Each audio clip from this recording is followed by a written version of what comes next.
ஒரு பெரிய ஊர்ல ஒரு பெரிய பணக்காரர் இருந்தாரு. அவர் வீட்டுல அவரோட பையனுக்கு கல்யாணம். ஏகப்பட்ட விருந்து விமரிசைன்னு ஊரே திரண்டு வந்துச்சு. இந்த விருந்துக்கு ஒரு ரொம்ப புகழ்பெற்ற சமையல்காரனை கூப்பிட்டிருந்தாங்க. ஆனா அந்த சமையல்காரன் ஒரு பெரிய கஞ்ச பேர்வழி. அடடா, சமையலுக்கு போடுற காசை குறைச்சிட்டு மீதி பணத்தை நாமளே அமுக்கிடலாமேன்னு ஒரு ஐடியா போட்டான். அதனால என்ன பண்ணான்னா, சமையலுக்கு தேவையான நல்ல நெய்யி பருப்பு காய்கறின்னு எல்லாத்தையும் பாதியா குறைச்சிட்டான். இவனோட திட்டம் என்னன்னா, சாப்பாட்டோட சுவை மட்டும் குறையக்கூடாது, ஆனா செலவு குறையணும். விருந்து நாள் வந்தது. பாத்திரங்கள் எல்லாம் பெரிய பெரிய பாத்திரங்களை அடுக்கி வச்சிருந்தாங்க. ஆனா அந்த பாத்திரங்கள்ல பாதிக்கும் மேல காலியா இருந்துச்சு. ஏன்னா இவன் சமைச்சதே குறைவா தானே. விருந்துக்கு வந்தவங்க எல்லாருக்கும் ஒரே ஆச்சரியம், கூடவே கோபமும். இது என்ன கல்யாண விருந்தா? இவ்ளோ பெரிய பாத்திரங்கள்ல இவ்ளோ கம்மியா இருக்கு, சாப்பாட்டு பஞ்சம் வந்துருச்சான்னு கிசுகிசுக்க ஆரம்பிச்சிட்டாங்க. பணக்காரருக்கு ஒரே மானக்கேடு.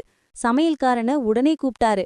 என்னையா இது, இவ்ளோ பெரிய விருந்துல இப்படி பாதியா சமைச்சு வச்சிருக்க, அவமானமாயிடுச்சேன்னு கத்துனாரு. அதுக்கு அந்த சாமர்த்திய சமையல்காரன் என்ன சொன்னான்னா, ஐயா நீங்க தப்பா நினைக்காதீங்க, நான் எல்லாத்தையும் அளவுபடிதான் சமைச்சேன். ஆனா இந்த கல்யாண சமையல் கஞ்ச பேர்வழி சமையல்காரன் செஞ்சதுன்னு கேள்விப்பட்டு வந்த ஜனங்க எல்லாரும் அரை வயிறுதான் சாப்பிட்டாங்க போல. அதனாலதான் அவங்க சாப்பிட்டது போக மிச்சம் பாதியா நிக்குது. அவங்க சாப்பிட்ட மிச்சம்தான் இது. பணக்காரர் முழிச்சிட்டு நின்றாரு. அப்போ அந்த பந்தியில இருந்த ஒரு தாத்தா மெதுவா எழுந்து நின்னாரு. தாத்தா சிரிச்சுக்கிட்டே அந்த சமையல்காரனை பார்த்து கேட்டாரு, கல்யாண விருந்து, கஞ்ச சமையல்காரன், ஆனா இவனுக்கு பாடம் கத்து கொடுத்தது என்ன? அது எங்கே இருக்கு? எல்லாரும் யோசிச்சாங்க. சமையல்காரனும் கொஞ்சம் கலவரத்தோட பார்த்தான். அந்த தாத்தா என்ன சொன்னாரு தெரியுமா?